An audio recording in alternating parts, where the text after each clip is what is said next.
Black మండేగా ఇవాళ నిలిచిపోయింది. Nifty 22,552 దగ్గర క్లోజ్ అయితే 243 పాయింట్లు నష్టపోయింది. సెన్సెక్స్ 857 పాయింట్లు నష్టపోయింది. సో వరుసగా స్టాక్ మార్కెట్లో పతనం కంటిన్యూ అవుతూనే ఉంది. ఇది ఎక్కడి వరకు ఈ పరిస్థితి, ఇంకా ఇన్వెస్టర్లు ఎంత నష్టపోతారు, ఈ అంశాల మీద మనతో మాట్లాడేందుకు శేషు గారు తెలుగు రాష్ట్రాల్లోనే ప్రముఖ అనలిస్ట్ మనతో పాటు జాయిన్ అవుతున్నారు. శేషు గారు, జీ తెలుగు న్యూస్ కోసం సమయం కేటాయించిన ధన్యవాదాలు. సార్, ఎక్కడి వరకు సార్ ఈ పతనం, ఎక్కడి వరకు? ఎవరు కూడా ఎగ్జాక్ట్ గా ఇక్కడ ఆగిపోతుంది పతనము అనేది ఎవరు కూడా ప్రెడిక్ట్ చేయలేరు. సో నిఫ్టీ అయితే కంటిన్యూగా చిన్నగా కిందకు వస్తుంటే, స్టాక్స్ మాత్రం చాలా ఫాస్ట్ గా, అంటే నిఫ్టీ కూడా ఫాస్ట్ గానే వచ్చింది కిందకి. స్టాక్స్ అయితే ఇంకా ఎక్కువ. ప్రస్తుతానికి నిఫ్టీ గాని గమనిస్తే దగ్గర 14% పైన మనం నష్టాలు 14%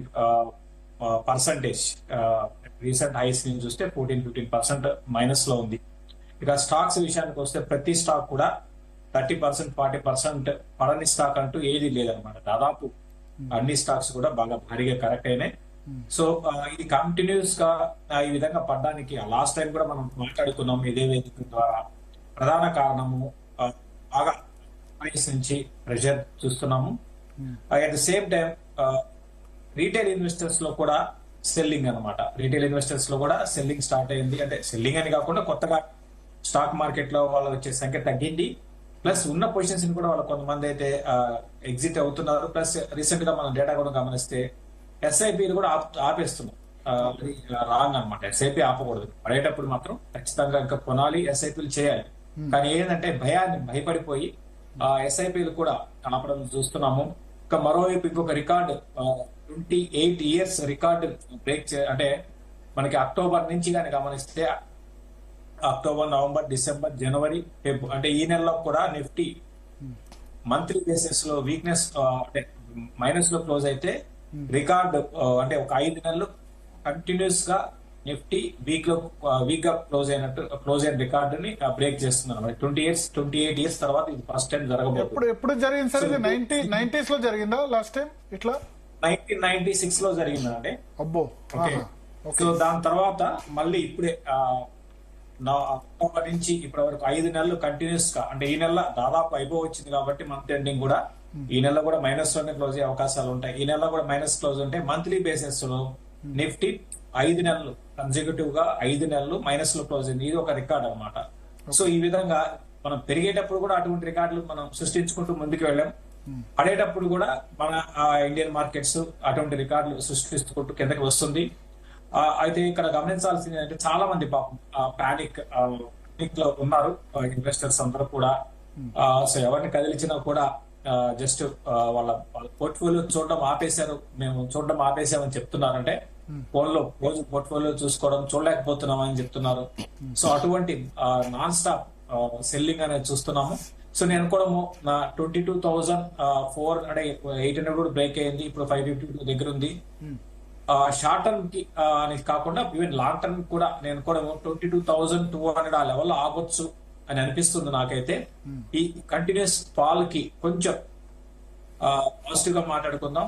మార్చి లో ఏదన్నా బ్రేక్ పడచ్చేమో, మార్చిలో కొంచెం బౌన్స్ కావడానికి అవకాశం ఉంది. అట్లీస్ట్ ఒక థాట్ కవరింగ్ ర్యాలీ అనేది ఉండొచ్చు అని నేను అనుకుంటున్నాను.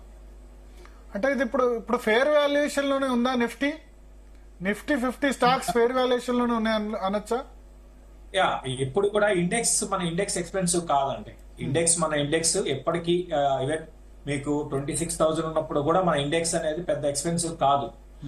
ఈవెన్ మనకి వస్తున్న రిజల్ట్స్, తర్వాత మనకున్న గ్రోత్ పరంగా, గ్రోత్ ప్రాస్పెక్టివ్ లో చూసుకుంటే, ఎందుకంటే మనం ఈవెన్ జీడిపి తగ్గినా కూడా 6-7% అయితే మనం ఖచ్చితంగా నెక్స్ట్ ఒక 3 ఏళ్ళు మనం చూపించగలుగుతాము. సో అది కానీ జరుగుతుంది కూడా. 6-7% అనేది ఎప్పుడు మనం 6 బిలో కంటిన్యూగా ఉన్న జీడిపి గ్రోత్ ఎప్పుడు లేదండి. కాబట్టి ఏంటంటే వాల్యుయేషన్స్ పరంగా, ఇండెక్స్ పరంగా ఎటువంటి డోకా లేదు నేను అనుకోవడము. నేను చెప్తున్నాను. ఇక స్టాక్స్ విషయానికి వస్తే అంటే చాలా ఇప్పటికీ మళ్ళీ చెప్తున్నాను, ఇప్పటికీ రీసెంట్ గా వచ్చిన ఐపీఓస్ అయితే అసలు 98% స్టాక్స్ అన్ని కూడా ₹100 వస్తుందంటే 100 కోట్ల వాల్యూ చేసే కంపెనీని 1000 కోట్లకి మార్కెట్ లోకి తీసుకొచ్చి అక్కడి నుంచి ఇంకొక 1000 కోట్లు వాల్యుయేషన్స్ అంటే అది రీటైల్ ఇన్వెస్టర్స్ పెంచుతారు అనమాట. ఎందుకంటే డిమాండ్ అండ్ సప్లై ప్రకారం అంటే 100 కోట్ల కంపెనీ 2000 కోట్లకి ఈ రోజు మార్కెట్ లో ఉంది. సో ఆ విధంగా జరిగింది. సో కాబట్టి ఏంటంటే ఇవన్నీ కూడా డబ్బులు ఆ విధంగా ఫ్లో ఉంది కాబట్టి జరిగింది. So mid and small cap లో అయితే ఇంకా నేను మెజారిటీ స్టాక్స్ అన్ని మళ్ళీ ఆ రేటుకి రావండి. సో నేనైతే ఇంకా వాటి మీద నేను నెగిటివ్ గానే ఉన్నాను. ఇంకా పడ్డానికే ఎక్కువ అవకాశాలు మిడ్ అండ్ స్మాల్ క్యాప్ లో కనపడుతున్నాయండి. అంటే మిడ్ అండ్ స్మాల్ క్యాప్ ఇంకా కూడా కొనొద్దు మెజారిటీ అంటే 90% స్టాక్స్ పడ్డానికి అవకాశాలు ఉంటాయండి. ఇప్పుడు ఫర్ ఎగ్జాంపుల్ మీకు కొన్ని జెన్ టెక్నాలజీస్ అని ఉంది. అది మామూలుగా 100-200 అలా ఉండేది కోవిడ్ కి ముందు. అటువంటిది ₹100 2000కి వెళ్ళిపోయింది. సో డిఫెన్స్ రిలేటెడ్ అనమాట. మన రిజల్ట్ టర్న్ ఓవర్ ఎంత అంటే 150 కోట్లు.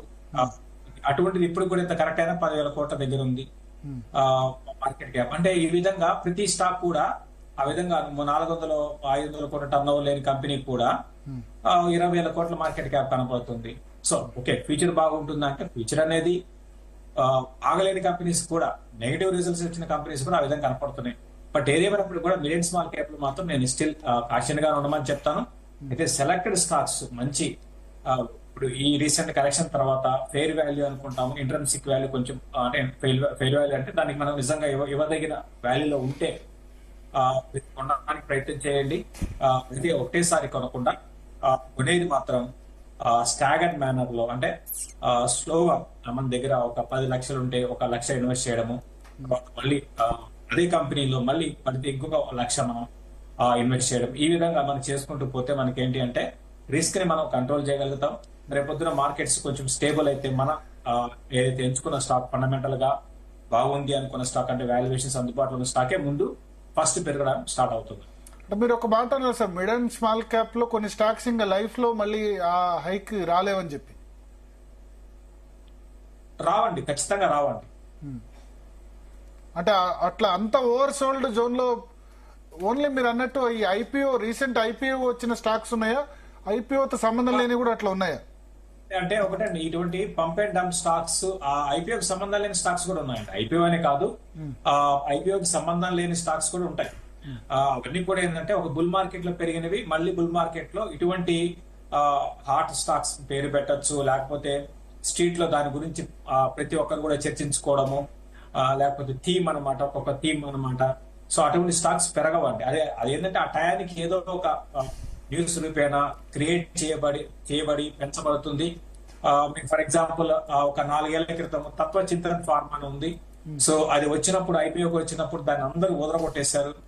4 ఏళ్ళు అయింది, ఈ రోజుకి ఆ రేట్ రాలేదు, ఇంకా 2 ఏళ్ళైనా కూడా ఆ రేట్ రాకపోవచ్చు. ఇటువంటి మళ్ళీ ఆ రేట్ కనపడదు అనమాట. సో అట్లానే దాంతో పాటు కొన్ని ఉన్నాయి హ్యాపీయెస్ట్ మైండ్స్ అని. ఇది నిజంగా బిజినెస్ బాగుంది, కాకపోతే ఎక్స్పెన్సివ్ స్టాక్ అనమాట. అది కూడా 3 ఏళ్ల నుంచి ఐపీఓకి వచ్చిన తర్వాత మళ్ళీ ఆ రేటు దానికి రాలేదు. సో లక్ష్మీ ఆర్గానిక్స్ అని ఉంది, అది కూడా మంచి బిజినెస్ పర్లేదు, కాకపోతే ఎక్స్పెన్సివ్. ఇవన్నీ కూడా ఎక్స్పెన్సివ్. మళ్ళీ ఆ రేట్ రావాలి అంటే ఆ వాల్యుయేషన్స్ అందుబాటులో ఉండాలి. తర్వాత లేదా వీళ్ళు అద్భుతమైన రోబస్ట్ గ్రోత్ చూపిస్తూ మంచి రెవెన్యూస్ చూపించాలి, అట్లా ముందుకెళ్తాయి. అది లేదు ఇది లేదంటే ఇంకా స్టాక్ పెరగదు కదా. సో డబ్బు ఉండి ఓన్లీ రీటైల్ ఇన్వెస్టర్స్ చేంజ్ చేసి ఇటువంటి స్టాక్స్ ని కొన్నారు. సో వాళ్ళందరూ ఇరుక్కుపోయారు. ఇవి నేను చెప్పిన ఇవి జస్ట్ ఎగ్జాంపుల్స్ ఏనండి. ఇటువంటి చెప్పుకుంటే కొన్ని వేల కంపెనీస్ అదే విధంగా ఉన్నాయి. తర్వాత ఎస్ఎంబి సెగ్మెంట్ లో అయితే అది మరీ దారుణం అండి. ప్రతిరోజు కూడా మెజారిటీ స్టాక్స్ అన్ని కూడా కిందకి వెళ్ళిపోతున్నాయి. చాలా మంది ఎస్ఎంఏస్ లో కూడా ఇన్వెస్ట్ చేశారు. కాబట్టి ఇవన్నీ కూడా ఏంటి అంటే ఈసారి అయినా సరే అయిపోయింది, ఈసారి అయినా సరే ఇన్వెస్ట్ చేసే ముందు కొంచెం ఆర్గనైజ్డ్ గా ఇన్వెస్ట్ చేయాలి. తర్వాత లాస్ లో ఉండడం అనేది స్టాక్ మార్కెట్ లో మామూలేనండి. మీరు మంచి కంపెనీలో ఉంటే భయపడకండి, పదే చెప్తూ ఉంటాను నేను. నిజంగా అది మంచి కంపెనీలో ఉన్నారనుకోండి, ఈ రోజు కాకపోతే రేపైనా పెరుగుతుంది. సో అటువంటి కంపెనీస్ లో మీరు ఉంటే మీరు కంగారు లేదు, ఇంకా కొనుక్కోండి. పడితే ఇంకా కొనుక్కోవాలి, పడుతున్నప్పుడు ఇంకా కొనాలండి, అది చేయాల్సిన పని.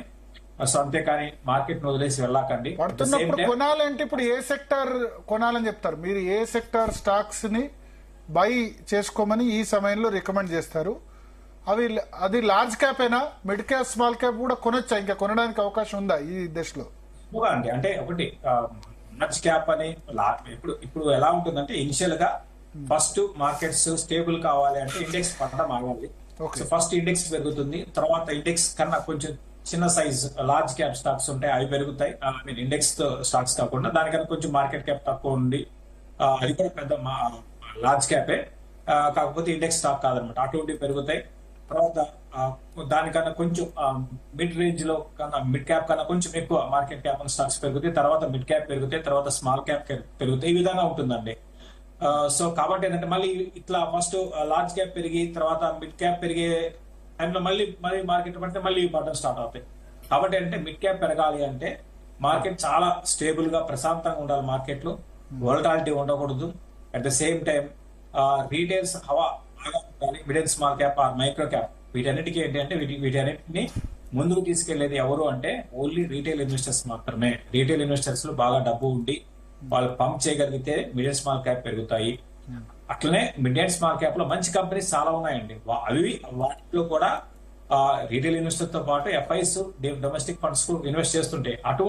అటువంటి కంపెనీస్ పట్టుకుంటే ఇప్పుడున్న పరిస్థితుల్లో నెక్స్ట్ మళ్ళీ బుల్ మార్కెట్ అండి. బుల్ మార్కెట్ ఇమీడియట్ గా రాదండి, ఇప్పట్లో రాదు. నాకు తెలిసి ఇయర్ ఎండింగ్ నెక్స్ట్ ఇయర్ మనకి అంటే కోవిడ్ తర్వాత వచ్చిన ర్యాలీ ఏదైతే ఉన్నాయో అవి ఇప్పట్లో రావు. నేను కూడా నెక్స్ట్ ఇయర్ కొంచెం మార్కెట్స్ పెరగచ్చేమో కానీ అట్లే ఉంటుంది. ఈ ఇయర్ నెగటివ్ లోనే ఎండ్ కావడానికి అవకాశం ఉందా శేషు గారు? ఏమన్నారండి? 2025 నెగటివ్ రిటర్న్స్ ఇచ్చే అవకాశం కూడా ఉందా? ఉండొచ్చు అండి. ఎందుకంటే ఇప్పుడు గమనించాల్సింది ఏంటి అంటే ఇప్పుడు యుఎస్ మార్కెట్స్ అంటే నేను ఇండియన్ మార్కెట్స్ మీద అంత నేను అంటే నెగటివ్ అయితే లేను.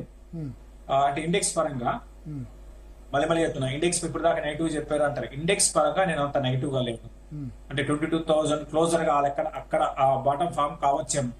ఒకవేళ అక్కడ బాటమ్ ఫామ్ అయినా కూడా ఎక్కడ మనకి ప్రాబ్లం అంటే ఇదే టైంలో యుఎస్ మార్కెట్ లో పడి ఉంటే బాగుండేది. ఈ లాస్ట్ ఒక 3-4 నెలలుగా 5-6 నెలలుగా యుఎస్ మార్కెట్లు లేకపోతే యూరోప్ మార్కెట్లు లేకపోతే మొత్తం గ్లోబల్ గా అన్ని మార్కెట్లు పడితే మనం కూడా హ్యాపీగా ఉండొచ్చు.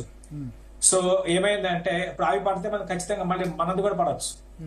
మనం డీకపుల్డ్ అంటాం కానీ డీకపుల్డ్ అనేది థియరీ అనేది మధ్యలో వాడుతూ ఉంటారు. ఈ డీకప్లింగ్ థియరీ అనేది నేను నమ్మనండి. ఎందుకంటే ఎంత లేదన్నా కూడా ఈ రోజు మార్కెట్ పడింది అంటే అది యుఎస్ మార్కెట్స్ పడడం వల్లే పడుతుంది, అట్లీస్ట్ సెంటిమెంట్ అండ్ నెగిటివ్ అవుతుంది. కాబట్టి డీకపుల్డ్ అనేది ఉండదు. మీరు చూడండి, అబ్జర్వ్ చేయండి, స్టాక్ మార్కెట్లు పెరిగితే అన్ని పెరుగుతాయి, పడితే అన్ని పడతాయి. అంటే గమ్మత్తుగా ఏంటంటే లాస్ట్ ఒక 5-6 నెలలుగా మన మార్కెట్స్ పడుతున్నాయి, మిగతా మార్కెట్ స్టేబుల్ గా. అవి పడితే మళ్ళీ మంది పడుతుంది, అది నా వరి అనమాట.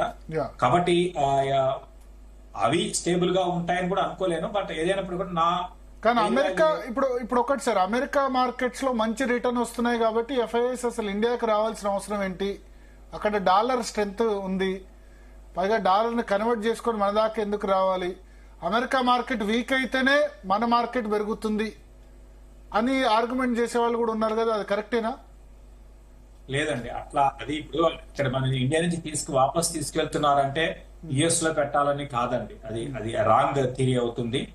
సో యుఎస్ ఎంత లేదన్నా కూడా మనము బాగా ముందుకు వెళ్తున్న గ్రోత్ ఉన్న ఎకానమీ అండి మనది. సో యుఎస్ అనేది ఏంటి అంటే ఆల్రెడీ డెవలప్ అయిన కంట్రీ. కాబట్టి ఏంటంటే ఇక్కడి నుంచి అక్కడ తీసుకెళ్లి యుఎస్ లో పెట్టుకోవడము అనే కాన్సెప్ట్ అది కరెక్ట్ కాదు. తర్వాత ఇంకొక ప్రశ్న ఏమని అడిగారండి మీరు?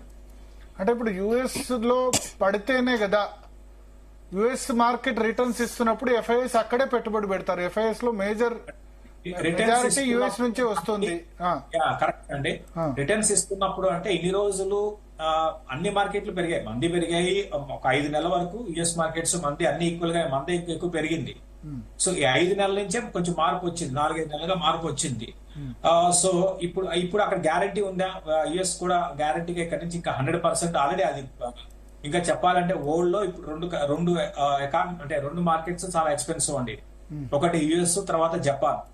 మీకు అంటే వాళ్ళ మార్కెట్ క్యాప్ అక్కడ స్టాక్ మార్కెట్ క్యాప్ ఎలా ఎక్స్పెన్సివ్ అంటే టోటల్ జీడిపి అంటే రేషియోస్ చూసుకుంటే అంటే total GDP market cap ratios ఉంటాయి. ఈ విధంగా చూసుకుంటే చాలా ఎక్స్పెన్సివ్ గా ఉన్న స్టాక్ మార్కెట్లు 2 అండి, ఒకటి జపాన్, ఒకటి అమెరికా. కాబట్టి ఏంటంటే అవి ఏ క్షణమైనా చెప్పలేమండి. అక్కడ కూడా డబ్బు ఆగిపోతే అవి కూడా పడిపోతాయి. సో దానికన్నా నేను అనుకోవడం ఏంటంటే ఇండియన్ మార్కెట్సే లాంగ్ టర్మ్ కి రిటర్న్స్ పరంగా ఎక్కువ ఇవ్వడానికి సిఏజార్ నెక్స్ట్ 5 ఏళ్ళు సిఏజార్ పెట్టుకుంటే యుఎస్ కన్నా మనమే ఎక్కువ ఇస్తాం, జపాన్ కన్నా మన మార్కెట్స్ ఎక్కువ వస్తుంది, యూరోప్ ఏ కంట్రీతో పోల్చుకున్నా మనమే ముందుకు వెళ్తాం. ఓకే, సో అంటే ఇప్పుడు కూడా మీరు ఆప్టిమిస్టిక్ గానే ఉన్నారు. అవుట్ పర్ఫార్మ్ యుఎస్ మార్కెట్స్ తో పోలిస్తే ఈ 1-2 ఇయర్స్ లో మనమే ఎక్కువ చేస్తామని చెప్తున్నారు, అంతేనా? మన stock 1-2 years down the line 5 years తీసుకోండి.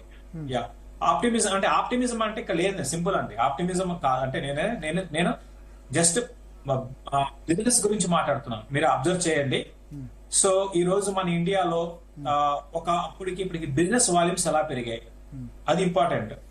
సో ఎకానమీలో ఒక మేజర్ చేంజ్ అనేది వచ్చింది. సో స్పెండింగ్ ఎకానమీ అయిపోయింది. సో మీరు ఏ నెంబర్ అంటే లాస్ట్ 2 క్వార్టర్ల నెంబర్ పక్కన పెట్టండి, కానీ 5 ఏళ్ల క్రితానికి ఈ రోజుకి కంపెనీస్ ఏ విధంగా ఉన్నాయి, వాళ్ళ టాప్ లైన్ ఎంత ఉంది, వాళ్ళ మార్జిన్స్ ఎలా పెరిగాయి అంటే వాల్యూమ్ పెరిగిందండి. వాల్యూమ్ పెరిగిపోయిన తర్వాత కొత్త బిజినెస్ మన ఇండియాలోకి వచ్చాయి. అంటే రకరకాల సర్వీస్ సెక్టర్ కావచ్చు. ఒకప్పుడు ఫర్ ఎగ్జాంపుల్ మీకు చెప్పాలి అంటే బ్యూటీ ఇండస్ట్రీ అని అంటే యాస్థెటిక్ మెడిసిన్ అంటాం. సో అది అసలు మన ఇండియాలో ఒకప్పుడు దానికి అసలు ఏం లేదు అనమాట. అంటే పెద్ద పట్టించుకో, అంటే లైక్ మనం సెరమ్స్ రాసుకోవడము, ఫేస్ క్రీమ్స్, SPF అంటాం. ఇవన్నీ ఈ రోజు రీసెంట్ గా ఒక డీల్ జరిగితే మినిమలిస్ట్ అనే ఒక కంపెనీని 5 ఏళ్ల కూడా దానికి లేదు ఏజ్ కూడా, మినిమలిస్ట్ దాన్ని హిందుస్థాన్ యూనిలివర్ 3,000 కోట్ల కొన్న దాన్ని. ఇది ఎంత చూడండి, అంటే ఎంత బిజినెస్ అనేది జరిగిందో. అంటే 500 కోట్ల టర్న్ ఓవర్కి వచ్చేసింది ఆ మినిమలిస్ట్ కంపెనీ 5 ఏళ్లలో. సో అంటే నేను చెప్పొచ్చేదంటే ఈ విధంగా బిజినెస్ లో చేంజ్ వచ్చింది. అదే మీరు చూడండి, ఫ్లైట్ లో మనం ఒక 6 ఏళ్ల క్రితం 7 ఏళ్ల క్రితంకి ఇప్పటికి చూడండి, మీరు ఢిల్లీ వెళ్తుంటారు, సో మనం తిరుగుతూ ఉంటాము, అసలు ఒక సీట్ కూడా ఖాళీగా ఈరోజు ఫ్లైట్ లో మనకి కనపట్టలేదు. అదే ఒక 6 ఏళ్ళు 7 ఏళ్ల క్రితం చాలా గ్యాప్స్ వచ్చేవి. సో ఈ విధంగా నేను చెప్పేది అంటే బిజినెస్ పరంగా మనం ముందుకు వెళ్తున్నాం. India growth story developing nation కాబట్టి అడ్వాంటేజ్ ఉంది ఆల్రెడీ డెవలప్డ్ నేషన్స్ కంటే, అమెరికా గానీ జపాన్ కంటే. అవునా, అదే కంపెనీస్ లో రిఫ్లెక్ట్ అవుతుందండి. Okay, economy reflects the market అంటాం. అంటే ఎకానమీలో ఏం జరుగుతుందో అదే కంపెనీస్ కి రెవెన్యూస్ వస్తాయి. కంపెనీస్ కి రెవెన్యూ వస్తే స్టాక్ పెరుగుతుంది, ప్రాఫిట్స్ పెరిగితే స్టాక్ పెరుగుతుంది. ఇంతే కదండి లాజిక్. ఓకే ఓకే, సో ఇప్పుడు మీరైతే 22,000 మాక్సిమం నిఫ్టీ బాటమ్ అవుట్, ఇంకొక 500 పాయింట్లు, ఇంకొక 2% పడడానికి అవకాశం ఉంది. పాజిటివ్ గా అనుకుందామండి, ఎందుకంటే పాజిటివ్ గా ఉండాలి అనుకుందాం. పాజిటివ్ గా FII సెల్లింగ్ ఇప్పుడు దగ్గరగా 3 లక్షల కోట్ల పైన సెల్ చేశారండి ఈ రోజు కూడా, నెట్ సెల్లర్సే. సో ఇంకా ఎంత చేస్తారు వాళ్ళు అనుకుందాం. ఇంకా అయితే మా అయితే 1 లక్ష కోట్లు చేస్తారు. ఇంకా అక్కడి నుంచి చేయడానికి ఉండదండి వాళ్ళు చాలా వరకు వాళ్ళ పొజిషన్స్ ఎగ్జిట్ అయిపోతారు. ఆ తర్వాత ఏమవుతుంది, సో మళ్ళీ కొత్త ఫండ్స్ వస్తాయి, మళ్ళీ కొత్త డైనమిక్స్ మారుతాయి. సో కాబట్టి ఇదంతా కూడా కొంతమంది అంటారు 19,000 వరకు కూడా నిఫ్టీ రావచ్చని. కష్టమా 19,000 వరకు? అంత దాకా రాకపోవచ్చా? రాకపోవచ్చు. నేను దాని గురించి అంటే భారీగా పడినా కూడా నేను అనుకోవడం 22,000 అనేది బేస్ ఉండొచ్చు అంటే నేను అనుకోవడం. వాళ్ళ 22,000 బ్రేక్ కావచ్చు, కానీ స్టేబుల్ గా 22,000 దగ్గర ఆగవచ్చు అనిపిస్తుంది. అంటే 22,000 బ్రేక్ 500 పాయింట్లు 1 or 2 days ఉండి మళ్ళీ బ్యాక్ టు 22,000 దగ్గర పైకే వచ్చే అవకాశాలే ఉన్నాయనిపిస్తుంది. ఎందుకంటే మనకి దానికి తోడు కొంచెం మాన్సూన్ మనకి సపోర్ట్ చేసి చాలండి. ఇప్పుడు మనకి లాస్ట్ మాన్సూన్ బాగుంది, ఈసారి వచ్చే కమింగ్ మాన్సూన్ కూడా బాగుంటే అనుకుంటున్నాను. అది మనం చెప్పలేమండి, అంటే నా పర్సనల్ వ్యూ మాత్రమే ఇది.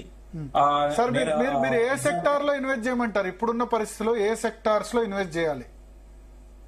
ఇంతకు ముందు అడిగారు, మళ్ళీ దాన్ని అక్కడి నుంచి మనం టాపిక్ వేరే దగ్గరికి వెళ్ళిపోయి చెప్పలేదు మీరు ఆన్సర్, అందుకని మళ్ళీ అడుగుతున్నా. సో నేను చెప్తుంటే మధ్యలో వేరే టాపిక్ వెళ్ళిపోయాం మనం. సో ఏ సెక్టారు అంటే రకాలుగా ఉంటుందండి. మార్కెట్ పడుతున్నప్పుడు కొంచెం సేఫ్ గా అంటే FMCG, హెల్త్ కేర్, టెక్నాలజీ, ఇటువంటి కంపెనీస్ కొంచెం బాగుంటుంది. డిఫెన్సివ్ సెక్టర్ అంటారు ఇటువంటి కంపెనీస్. ఇప్పుడు ఇమీడియట్ గా మనకి కొంచెం రిస్క్ తక్కువ ఉండే అవకాశాలు ఉన్న కంపెనీస్ అంటే ఇప్పుడు టెక్నాలజీ, ఐటీ చాలా కరెక్ట్ సార్. ఇప్పుడు TCS, ఇన్ఫోసిస్ లాంటివి చాలా డిస్కౌంట్ లో దొరుకుతున్నాయి, తీసుకోవచ్చా? TCS వద్దండి. ఐటీ అనగానే మీరు టీసీఎస్ ఇన్ఫోసిస్ కి వెళ్ళిపోవడం అనేది కరెక్ట్ కాకపోవచ్చు. ఇప్పుడు అంటే ఐటీ అంటే ఐటీలో కూడా కొంచెం మిడ్ సైజ్ వెళ్ళడం బెటర్ అండి లార్జ్ క్యాప్ కన్నా, ఎందుకంటే లార్జ్ క్యాప్ ఎక్స్పెన్సివ్ అయిపోయినాయి. మరి ముఖ్యంగా ఫర్ ఎగ్జాంపుల్ మీకు కొన్ని చూస్తే లార్జ్ క్యాప్ లో కూడా బాగా ఎక్స్పెన్సివ్ ఉన్నాయి. అంటే ఐటీ అనగానే మీరు టీసీఎస్ ఇన్ఫోసిస్ కాకుండా కొంచెం డొమెస్టిక్ ఎకానమీ మీద ఆధారపడిన ఐటీ కంపెనీస్ లో సెలెక్ట్ చేసుకోవడం బెటర్ అనిపిస్తుంది. యుఎస్ ట్రంప్ కు సంబంధించిన ఎఫెక్ట్ ఇంకా ఎన్ని రోజులు ఉండొచ్చు సార్ స్టాక్ మార్కెట్ లో? ట్రంప్ వల్లే కదా ఇవన్నీ పడుతున్నాయి, ఆయన టారిఫ్స్ వీటి వల్లే కదా. ఏమన్నారండి? ట్రంప్ ఎఫెక్ట్ ఇంకా ఎన్ని రోజులు ఉంటుంది ఇండియన్ స్టాక్ మార్కెట్ మీద? ట్రంప్ రాకముందు నుంచి కూడా పడుతుంది కదండి. కానీ ట్రంప్ రావడంతో నవంబర్ లో గెలుపు ఖాయమైనప్పటి నుంచి ఇంకా ఎక్కువ స్టార్ట్ అయిపోయింది. టారిఫ్స్ అని, లేకపోతే డాలర్ ఇండెక్స్, బాండ్ డీల్స్ పెరిగిపోయినాయి. ట్రంప్ వల్ల పడుతుంది అని ఒక అంటే ఇంకా చెప్పాలంటే ట్రంప్ అనేది ఇంకొక విధంగా మన ఇండియాకి మనం మొదట్లో అనుకున్నది ఏంటి అంటే ఇండియాకి చాలా పాజిటివ్ గా ఉంటుంది అనుకున్నాం కదా అందరం. సో ట్రంప్ రాకముందు నుంచి పడుతుందండి మార్కెట్స్. ట్రంప్ వల్ల నిజంగా ట్రంప్ వచ్చేసి ఇండియాలో పెట్టిన ఇన్వెస్ట్మెంట్స్ మొత్తం మీరు తీసుకొచ్చేసేయండి మన యుఎస్ఏకి అని చెప్పి ఉండరు కదండి. ఇప్పుడు April 1 నుంచి టారిఫ్స్ వేస్తే సార్ ఫార్మా ఐటీ మీద ఆయన 15% 20% టారిఫ్ వేసాడు అనుకోండి, ఎట్లా ఉంటుంది? ఉంటుందండి, కొంచెం నెగిటివ్ ఉంటుంది. కానీ అది లాంగ్ టర్మ్ లో వాళ్ళు సస్టైన్ కాలేరండి. మన ఇండియా మీద వాళ్ళు ఆంక్షలు పెట్టారంటే లాంగ్ టర్మ్ లో యుఎస్ కూడా సస్టైన్ కావడం కష్టం. ఎందుకంటే అక్కడ వాళ్ళు ఏదైనా ప్రోడక్ట్ పరంగా కానివ్వండి, ఫార్మానే అనుకుందాము, అక్కడ ఓన్ గా మ్యానుఫ్యాక్చరింగ్ చేసుకొని, ఓన్ గా తయారు చేసుకొని, ఓన్ గా వాళ్ళు డిస్ట్రిబ్యూట్ చేసుకొని ఫార్మా ఒక వ్యక్తి దాన్ని కొనాలంటే చాలా రేట్ ఎక్కువ ఉంటుందండి. అదే మనం ఇక్కడి నుంచి ఎక్స్పోర్ట్ చేసుకుంటే వాళ్ళు చాలా తక్కువ పడుతుంది. మన ఇండియా నుంచి కానివ్వండి, లేదా ఈవెన్ వేరే చిన్న కంట్రీస్ కొన్ని ఉన్నాయి. కాకపోతే మనం బాగా ఫార్మాలో లాస్ట్ 10-12 ఏళ్లలో చాలా క్వాలిటీ పరంగా బాగా ఇంప్రూవ్ అయ్యాము. సో ఒకప్పుడు కానీ చూస్తే ఎప్పుడు కూడా యుఎస్ఎఫ్డిఏ నుంచి మనకి నెగిటివ్స్ వచ్చేవి అనమాట. బట్ ఇప్పుడు ఈ రోజు ఆ పరిస్థితి లేవు. కాబట్టి ఇప్పుడు ఏవైతే ఉన్నాయో అనుకుంటున్నామో ట్రంప్ ఏంటి అంటే చాలా వరకు డొమెస్టిక్ గానే మనం ఇటు మన ఇండియా కానివ్వండి, లేకపోతే వేరే కంట్రీస్ మీద ఆధారపడకుండా డొమెస్టిక్ గానే ఎదుగుదాం ప్రయత్నాలు చేస్తున్నారు. కానీ అవి టెంపరీగానే ఉంటాయండి, ఎందుకంటే సస్టైన్ కాలేదు. ఈవెన్ మనం అవసరం వాళ్ళకి ఎంత ఉందో వాళ్ళ అవసరం మనకుంది, మన అవసరం వాళ్ళకుంది. ఇది గతంలో కూడా చెప్పాను. కాబట్టి ఇప్పుడు ఈ నిర్ణయాలు ఏవైతే ఉన్నాయో ఇవి లాంగ్ టర్మ్ లో సస్టైన్ కావు. మళ్ళీ బ్యాక్ టు వాళ్ళు ఇండియా మీద ఆధారపడాల్సిందే. వాళ్ళకి ఇక్కడ ఒక ఎగ్జాంపుల్ అంకాలజీకి చెందిన జుమాబ్స్ అంటాం, అటువంటి వాటిని ఇక్కడ తయారు చేసుకుని వాళ్ళ ఇక్కడ నుంచే వాళ్ళకి అక్కడ ఎక్స్పోర్ట్ చేసుకుని వాళ్ళకి ఇంకా తక్కువ పడతాయండి. కాబట్టి ఏంటంటే ఇండియా అనేది ఎప్పటికీ లాంగ్ టర్మ్ కి బాగానే ఉండే అవకాశాలు ఉన్నాయి. ఓకే, సో ఇప్పుడు మీరు చెప్పారు చాలా కాలంగా తక్కువ పెరిగినాయి ఉన్న వాటిలో ఎఫ్ఎంసీజీ ఒకటి తక్కువ పెరిగింది, తర్వాత ఇటీవల కాలంలో తక్కువ పెరిగింది, ఐటీ కూడా తక్కువ పెరిగింది. సో అటువంటి స్టాక్స్ మీద ఇప్పుడు ఫోకస్ చేయాలంటారు. ఇప్పుడు అంటే ఐటీ అంటే అన్ని కాదండి, కొంచెం డొమెస్టిక్ మీద ఆధారపడిన ఐటీ కంపెనీస్ ని మీరు చూసి సెలెక్ట్ చేసుకోండి. యుఎస్ మీద బేస్డ్ కాకుండా డొమెస్టిక్ మీద ఆధారపడిన ఐటీ కంపెనీస్ మీద ఏంటంటే ఇన్నోవేటివ్, అంటే మళ్ళీ అగైన్ బిజినెస్ చూడాల్సి ఉంటుందండి. అంటే మనం ఈ విధంగా చెప్పలేము, ఐటీ అంటే చాలా ఉంటాయి. సో మళ్ళీ బిజినెస్ చూడాల్సి ఉంటుంది.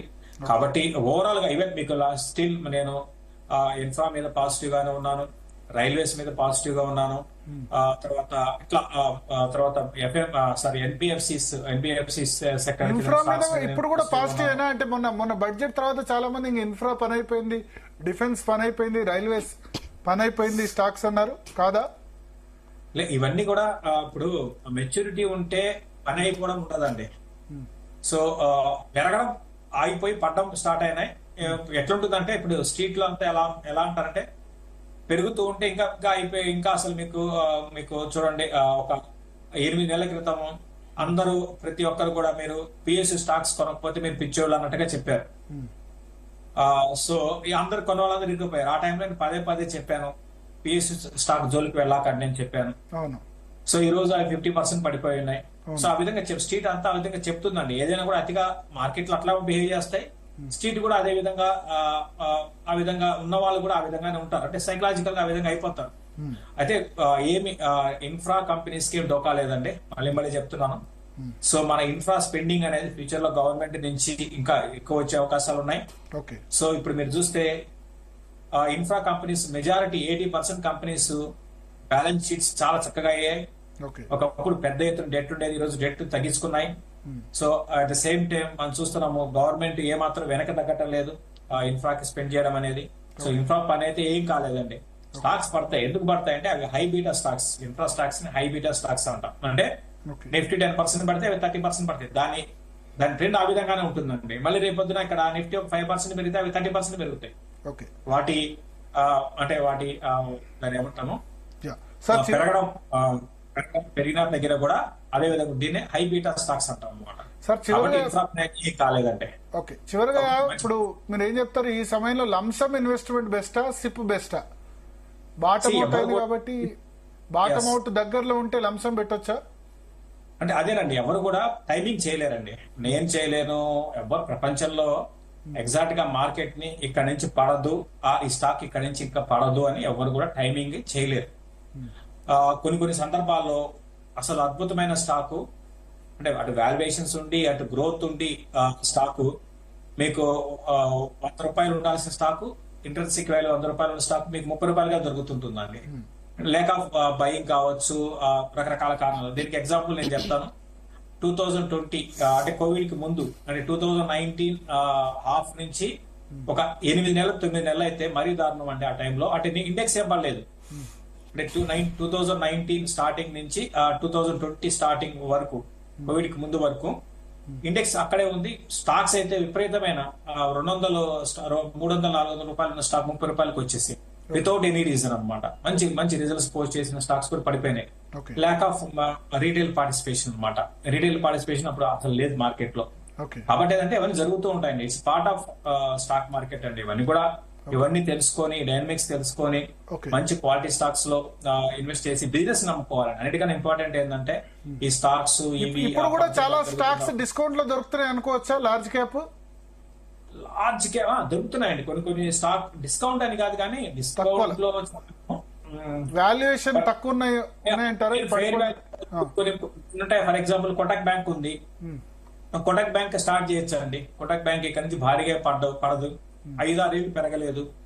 5-6 ఏళ్ళు 2000 దాటి మధ్యలో కోవిడ్ టైంలో, కోవిడ్ వచ్చిన తర్వాత ఒక 2 సందర్భాల్లో వెళ్ళింది. 2000 తర్వాత కిందకు వచ్చేసింది. సో అటువంటి వాటిలో మీరు ఫెడరల్ బ్యాంక్ ఒకటి, తర్వాత బ్యాంకింగ్ లో వెళ్ళాలి అనుకుంటే కరూర్ వైశ్య బ్యాంక్ ఒకటి, ఇటువంటి అంటే మన స్టాక్ సెలెక్షన్ ఇంపార్టెంట్ అండి. ఈ టైంలో చాలా స్టాక్ సెలెక్షన్ అనేది చాలా ఇంపార్టెంట్. చూడండి, మీరు మార్కెట్లు భారీగా పడుతున్నా కూడా కోటక్ బ్యాంక్ ఒక లెవెల్ వరకు అయినా కిందకి వెళ్ళదండి నా ఉద్దేశం ప్రకారం. సో ఈ విధంగా స్టాక్ సెలెక్షన్ అనేది ఇంపార్టెంట్. థ్యాంక్ యూ శేష్ గారు, మీ అమూల్యమైన సమావేశం. సో మొత్తానికి రెహానా 22,552కు నిఫ్టీ పడిపోయింది. కొద్దిమంది 19,000 వరకు కూడా వస్తుందంటారు. బట్ శేషు గారేమో మోస్ట్లీ బాటమ్ అవుట్ అయింది. ఇంకొక 2-3% పడితే పడొచ్చు కానీ దాదాపు దగ్గరకు వచ్చింది.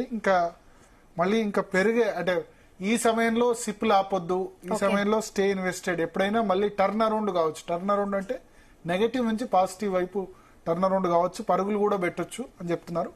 క్వాలిటీ స్టాక్స్ అంటే ఏదైతే అందరూ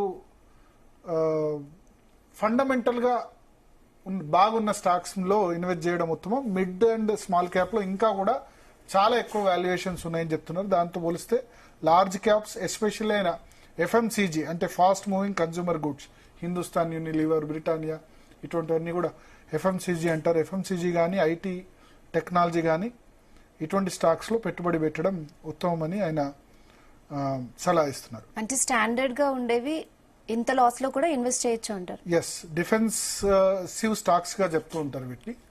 ఎఫ్ఎంసీజీ కానీ, తర్వాత ఇంతకుముందు చెప్పినట్లు బ్యాంకింగ్ సెక్టార్ లో కొన్ని స్టాక్స్ చెప్పారు.